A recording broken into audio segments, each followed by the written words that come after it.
Radio Network. Red Sox continue their series in Cleveland tonight. Rafael Devers returns after missing the last 5 games due to a knee issue, so he's back in the lineup as the DH. Also, the Red Sox placing righty Brayan Bello on the 15-day injured list. They bring up righty Zach Kelly from AAA Worcester to take his spot on the roster. Some NFL news. Lions agreed to massive extensions with 2 of their top offensive players today. Wide receiver Amon-Ra St. Brown agreed to a 4-year, $120 million contract. Tackle Penei Sewell also signed a 4-year, $112 million deal. Bengals 3-time Pro Bowl defensive end Trey Hendrickson requested to be traded from the Bengals. He's due to make $15 million this season, looking for more long-term security, according to Adam Schefter. And Schefter also said that Bengals franchise wide receiver T. Higgins has also requested to be traded. Headlines are brought to you by your local New England Honda dealers. I'm Jim Murray from Boston's Home for Sports, 98.5 The Sports Hub. To go to 3 minutes, Jalen jumps the passing back. Every game. Up top, Pasternak, here it comes.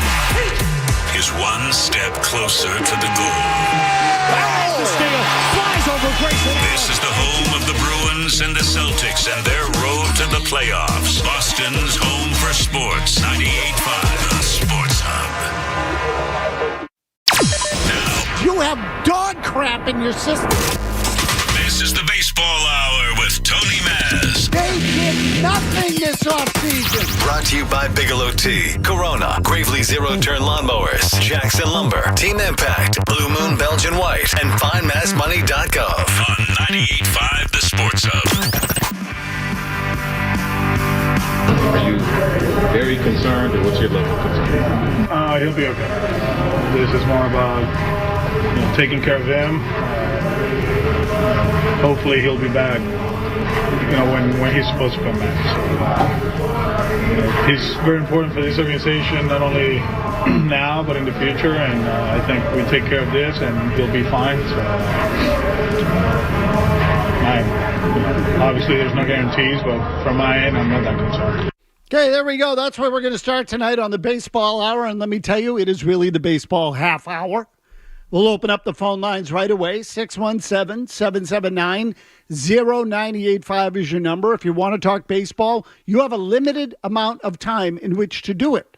Because tonight, again, we will be done at 6:30 sharp. An eventful night. In fact, I would say an eventful weekend here in the city of Boston as it pertains to the sports world. Because tonight, as you know, the Bruins will play Game 3 at Toronto against the Maple Leafs in their Eastern Conference quarterfinal series. The Celtics will play Game 2 against the Miami Heat in their quarterfinal series. Both of those will be on stations that are part of this radio cluster is the Beasley Media Group. So the Bruins will be on our air, 6:30 pregame, 7 o'clock, 7 o'clock drop the puck right here on 98.5 The Sports Hub. The Celtics will be on 92.9 WBOS. Pre-game there, Jimmy, 7:30, correct? With the game starting at 8 o'clock. Again, that's Sean Grandy and Cedric Maxwell. That is our sister station, 92.9. But we start with the Red Sox. The comment you heard there, and the whole half hour obviously will be about baseball and the Red Sox, but the comment you heard there from Alex Cora concerning Brayan Bello. And if you did not hear this, we'll repeat it. Brayan Bello was placed on the injured list today with tightness in his lat behind his right throwing shoulder.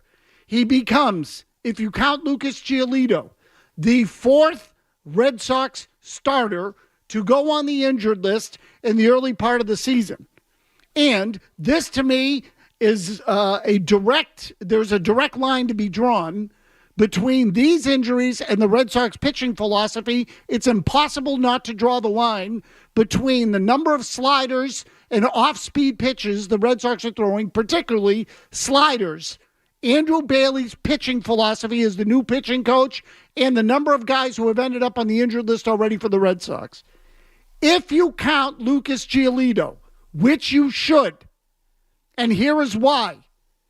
Giolito in spring training was throwing his slider harder than he has thrown it in the past, which has to have come from the Red Sox organizationally and the pitching coach in particular. But the point is, the whole idea, we are going to throw sliders. We are going to throw a million of them. We are going to keep teams off balance and pitch backwards. We're going to be smarter than everybody else, with the obvious concern being that if you are torquing the crap out of the ball, you're going to end up with arm injuries. And you know what the Red Sox have now? A rash, an epidemic of arm injuries. That's what they have.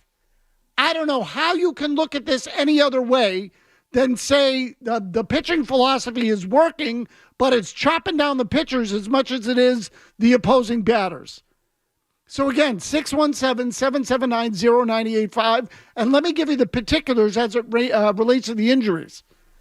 First of all, Giolito was injured in spring training. He was lost for the year.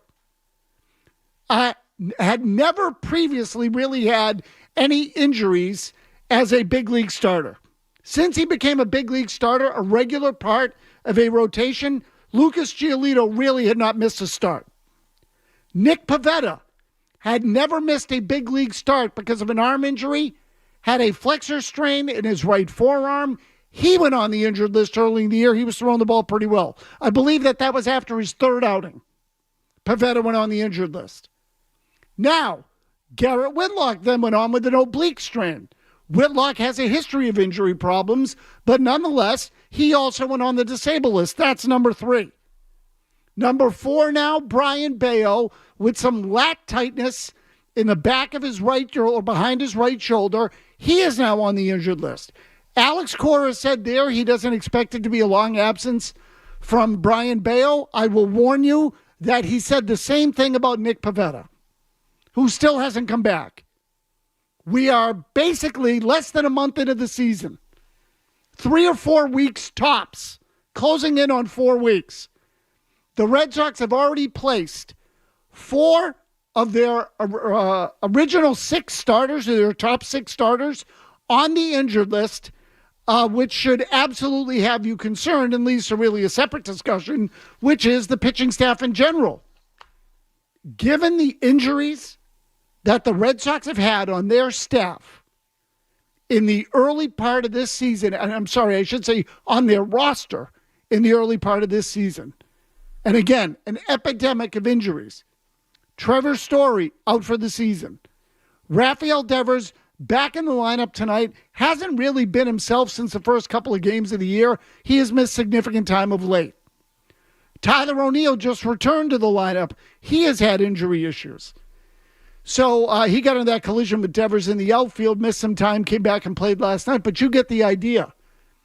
With the way the Red Sox offense is banged up, and I haven't even mentioned Tristan Casas, who has a broken rib and will miss significant time. So in the batting order there for a number of days, the Red Sox just went without their 2, 3, 4, and 5 hitters, and in their rotation have lost 4 of their top 6 starters. But with the offense now compromised, the only way that this team was going to stay in contention, the only way was to pitch. Now their pitchers are dropping like flies. And they don't have any of them, well, I shouldn't say any of them. Cutter Crawford, Tanner Houck, still available to them, but Houck pitched last night, so you can't use him for the next 4 days. Really getting decimated across the board and have very few options to go to. Cooper Criswell is going to pitch tonight against Carlos Carrasco. But you get the idea. The pitching staff was going to have to take on, the starting rotation in particular, a lot of the burden because of the losses the Red Sox had been suffering positionally. Now I'm not sure they can even do that. If this is what it's going to be, and they are going to have these kinds of injuries as their schedule starts to intensify, I think we all know where the math points. And that is that it could be a horrendous season if it goes that route. Now, whether or not it continues to, if Bello comes back, Pivetta comes back, Whitlock can come back and pitch, the Red Sox can get all that sorted out and continue to throw the ball the way I've thrown it for the early part of this season, they will power through this and they'll be okay. Okay. Nothing better. It's their only shot, I think. I have concerns about Devers, frankly, dealing with injuries all year long because his shoulder doesn't feel healthy to me. But Cora was asked about the concern with the overall depth of the injuries to the pitching staff and whether they're now starting to mount in such a way that there's really nothing he can do. And this relates to the Cora story, too, because as we all know, he's a lame duck. Here's the exchange he had with Chris Cotillo of Massillon. How hard is it? I mean, we ask you how hard it is to manage with this situation, but with 3 of your 5 starters down. It's not hard at all, somebody else has to step up, Today's Coop, tomorrow's somebody else, Saturday's Wink, and we got to continue, That's the nature of this business. It's 162 plus, and you're going to go through stuff like this. The good thing is that Nick is trending in the right direction. I do believe Bello is going to be back with us sooner rather than later, and Whitlock is feeling better. So we just got to continue to grind and keep trying to win games. Okay, Jimmy Stewart, let me ask you, because Chris Cotillo says, how hard is it to deal with all these injuries? Cora says it's not hard at all. Okay, do you make anything out of Cora's answer? I think he's just throwing his hands up and be like, this is the team, this is what it is. And I would add this, Tony, and maybe it's a side topic for a longer term thing. These injuries that are hurting the Red Sox, if they're 500 and they continue to have injuries like this, it makes Cora look like a better manager for not only if he wants to stay with the Red Sox, he can stay with the Red Sox, but if Dave Roberts fails in Los Angeles, and I was the first to insinuate this, Cora would be the manager of the Los Angeles Dodgers next year. It helps the Cora market going forward with all these injuries. So, Jimmy, I would agree in that from Cora's standpoint, the expectations drop through the floor with all these injuries. And if they can just have a half-decent year, if they can just tread water, Cora comes out smelling like roses.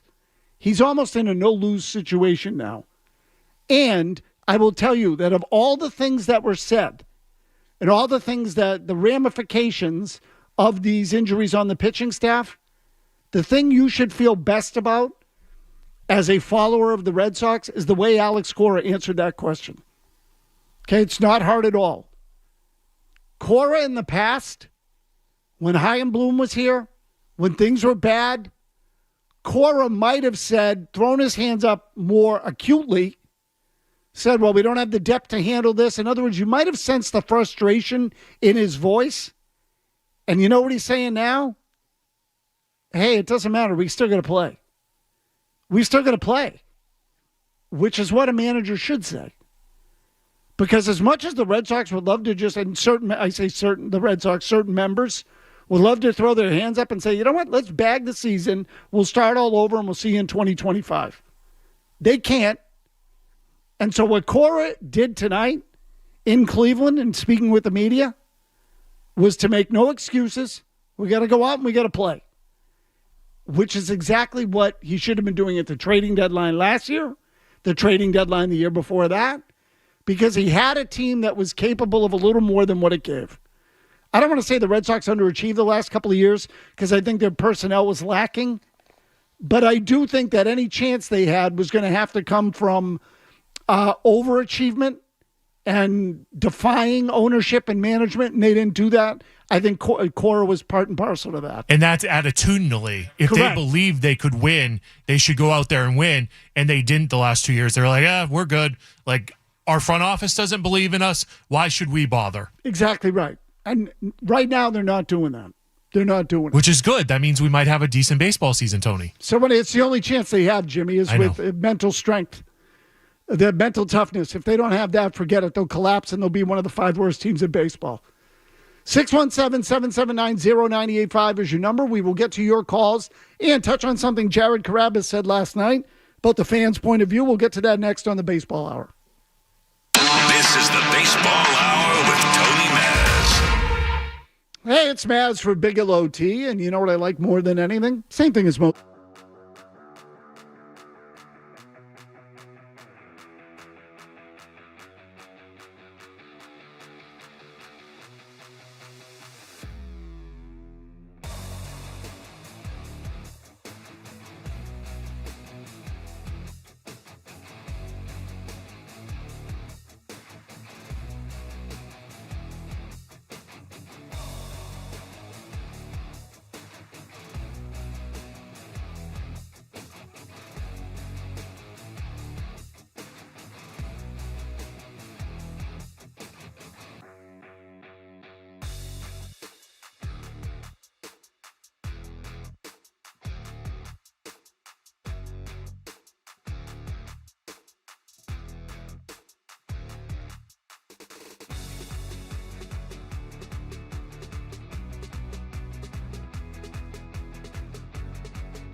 5 starters down. It's not hard at all. Somebody else has to step up. Today's Coop, tomorrow's somebody else. Saturday's Wink, and we got to continue. That's the nature of this business. It's 162 plus, and you're going to go through stuff like this. The good thing is that Nick is trending in the right direction. I do believe Bello is going to be back with us sooner rather than later, and Whitlock is feeling better. So we just got to continue to grind and keep trying to win games. The whole thing is disheartening. I didn't want to get to a place where kind of like what's happening here is this team at 13-10, they need to play better at home, completely understandable, but this is a team that is good enough, if supplemented, could be a playoff team. This is the most frustrating territory to be in, where you're 3-4 games over 500. It's not going to get it done in this division. There's a lot of competitive teams in the American League, so maybe it's not a playoff team, but if the ownership had just tried or put forth a little bit more effort, then what could this team have been? It's just very frustrating when you see what this year, 2024, forget talking about the future and what might be coming down the line. 2024 could have been more special. Or just special in general. Like, I'm not going to call this team special, but it's just frustrating when you look at ownership in the eye. If you were to ask them, did you put forth your best effort to complete the 2024 Boston Red Sox so that you could contend for a playoff spot this year? The answer is no, you didn't, but they could have, and we could have had a better team this year.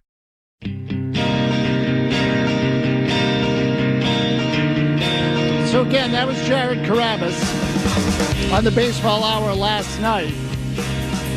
And I'm curious as to the opinions of fans on that general premise. So there's one thing, and Jared caught himself, there's one thing that I disagree with Jared on in that statement, okay? And that is the use of the word special. It could have been, he doesn't mean special season in terms of a championship, but he said it could have been a special year. I would just say could have been, an entertaining year and a competitive year. It could have been that. They opted not to do that. And now on top of it, they have injuries, which I don't know, maybe makes it moot. Maybe it doesn't. But with the way the young guys have pitched early in the year, and again, I keep calling them the young guys, I should just say Houck, Bello, and Crawford. With the way those three guys have pitched early in the year, if the Red Sox had invested in a veteran arm, maybe gotten a right-handed bat, could it all been a little different? Like, could they have been contenders for a playoff spot? Not a championship, a playoff spot. And I am eager to sort of assess how fans view that now, how you view that out there. Do you look at that and do you say, this thing was never going anywhere, look at all the injuries they've had? Because I do think sort of the whole thing changes with the offseason. The mindset changes. You never know the ripple effect. The human psyche is a powerful thing. All those things. Are these injuries that they'd be fighting through if the Red Sox had a better team? Are they prematurely putting some of these guys on the disabled list because they say, we're playing for the long term, we're not playing for the short? So you know what? We're not going to mess with Bello. Cora in his comments said he means a lot to the future of this franchise. So is that a decision where they say, you know what? We're not going to win anything this year anyway, so we're going to put him on the disabled list. If we were contenders, we would be able to let him pitch through this. We're really not concerned. I don't know. But if they had a better team out of the gate, you manage it differently, you run it differently. Tony, what's frustrating to me as a fan is that this has become an evaluation year for Craig Breslow. Correct. You had Justin Turner, who I think wanted to be here. There's your right-handed bat. You could find a position to play him. And Jordan Montgomery seemed to want to be here, and that's why he fired his agent. It's irresponsible of the Red Sox not to go for it every year. They're the Red Sox. They can draft and develop, and they can also be a high-spending team and get in what they need. If they had another starter, then everybody moves down, and maybe Whitlock isn't injured. Maybe somebody else isn't injured because you're not extending people, or you're not like Jordan Montgomery is a perfect pitcher for here. He pitches backwards. It fits into the Andrew Bailey philosophy. So it all would have fit had they just gotten Justin Turner, Jordan Montgomery, and invested like the Boston Red Sox should be investing. Yeah, and again, Jimmy, the only thing I would say is it doesn't even have to be going for a championship every year. It could be going for the playoffs and putting the best product on the field that you can in that year, and then seeing what you got at the trade deadline and maybe adding then. They could have easily done that. Bob in Londonderry. Go ahead, Bob. They chose not to. Hey, guys. I know you guys are a lot more astute as to what's going on with the Red Sox, but can I ask you this? Us older people that watch the game now, if you had a team that doesn't really have much chance and you had a hangnail, aren't you going to kind of go on the injury thing so that when things go bad, you're not getting blamed for it because you couldn't play? And that seems to have been going on not just this year, but even before the fact. I know it sounds strange. I'm just curious what your take on that viewpoint is. That's all. Yeah, Bob, it's not strange. And again, I wouldn't say necessarily that you go on the disabled list with a hangnail because you don't want to be blamed when the team loses. I don't think that's it. I think that it's more of, why should I extend myself and potentially get hurt for a team that's not going anywhere anyway? You follow me? Think of it in those terms. I mean, there is injury risk in every sport. Not that it's all that great in baseball. But nonetheless, you get the idea. It's a long season. Why should I give the extra 10%, 15, 20%, put the number wherever you want? Why should I do that for a team and an ownership that doesn't want to win this year? Now, the young guys don't have a lot of choice, but Bello in particular has his contract, and so does Rafaela. Quickly, John in the car. John, go ahead. Tony, what did Montgomery sign for? It was 1 year, $25 million with an easily vesting option that basically makes it $2 and $50. John, go ahead. It just that's his fault too. If he wanted to be here, he could have fired him before.